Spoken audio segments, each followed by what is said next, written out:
Hello বন্ধুরা, এইটুকুনি দেখে কিন্তু আপনারা চলে যাবেন না, এখনও কিন্তু পুরো রেসিপি বাকি আছে। রেসিপি দেখে আমাকে কমেন্ট করে জানাবেন যে আপনাদের এই রেসিপি কেমন লাগলো। ঠিক আছে? আসসালামু আলাইকুম বন্ধুরা, আমার চ্যানেলে আপনাদের সবাইকে স্বাগত জানাই।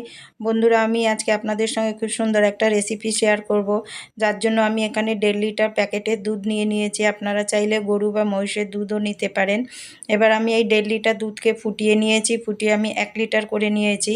এর মধ্যেই দিয়ে দিয়েছি আমি চারটে ছোটো এলাচ ফাটিয়ে। এবার আমি অন্যদিকে চাপিয়ে দিলাম ওই দুধ। এবার আমি একটা নিয়ে নিয়েছি ছোটো একদম ছোট কচি লাউ। এই লাউয়ের মাঝখানের অংশ কেটে বাদ দিয়ে দিতে হবে। এবার একটা গ্রেটার দিয়ে লাউগুলো খুব সুন্দর করে গ্রেট করে নিতে হবে, একদম ঝুড়ির মতন হয়ে যাবে। দেখুন সব গ্রেট করে নিয়েছি। এবার আমি হাত দিয়ে চেপে চেপে লাউয়ের জল যত আছে সব যতটা সম্ভব চেপে চেপে বের করে নিতে হবে, যেন লাউয়ে একটু জল না থাকে। দেখুন সব বের করে নিয়েছি। এবার একটা কড়া চাপিয়ে দিয়েছি, ওই কড়াই আমি দিয়ে দেব 1 চামচ ঘি। এবার এই ঘিয়ের মধ্যে দিয়ে দেব কিছুটা ড্রাই ফ্রুটস, এখানে রয়েছে কাজু, কিশমিশ আর কাঠবাদাম রয়েছে। দিয়ে এবারে আমি এগুলো লাল লাল করে ভেজে তুলে নেব। বন্ধুরা, প্লিজ বাড়িতে একবার অবশ্যই ট্রাই করবেন। এবার ওই ঘিয়ের মধ্যে দিয়ে দিচ্ছি আর 1 চামচ ঘি। দিয়ে এবার আমি যে লাউ গ্রেট করে রেখেছিলাম, এবার আমি ওইগুলো দিয়ে দিচ্ছি।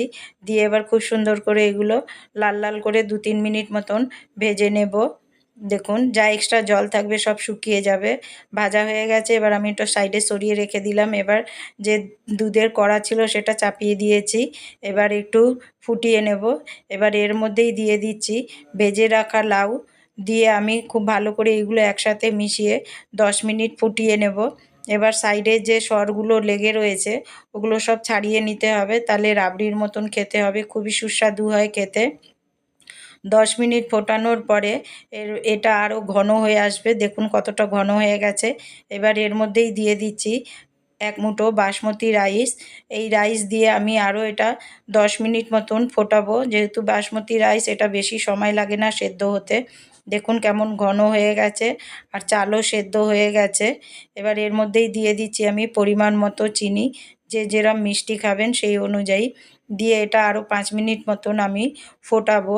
5 মিনিট ফুটিয়ে নেওয়ার পরে এবার এর মধ্যেই আমি দিয়ে দেব 100 গ্রাম খোয়া ক্ষীর। আপনারা কম বেশি করে দিতে পারেন, যদি বেশি মনে করেন তাহলে আরেকটু বেশি দিতে পারেন। দিয়ে খোয়া ক্ষীর দিয়ে খুব ভালো করে আমি এগুলো একসাথে মিশিয়ে নেব। দেখুন কত সুন্দর লাগছে, কালার চেঞ্জ হয়ে গেছে, লালচে হয়ে গেছে। এবার দিয়ে দিচ্ছি ভেজে রাখা ড্রাই ফ্রুটস, দিয়ে খুব সুন্দর করে মিশিয়ে নেব।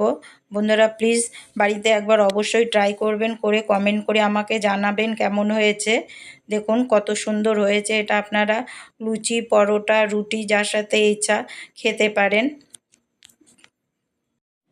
দেখুন ঠান্ডা হওয়ার পরে আমি আপনাদের দেখাচ্ছি কতটা ঠান্ডা হয়েছে।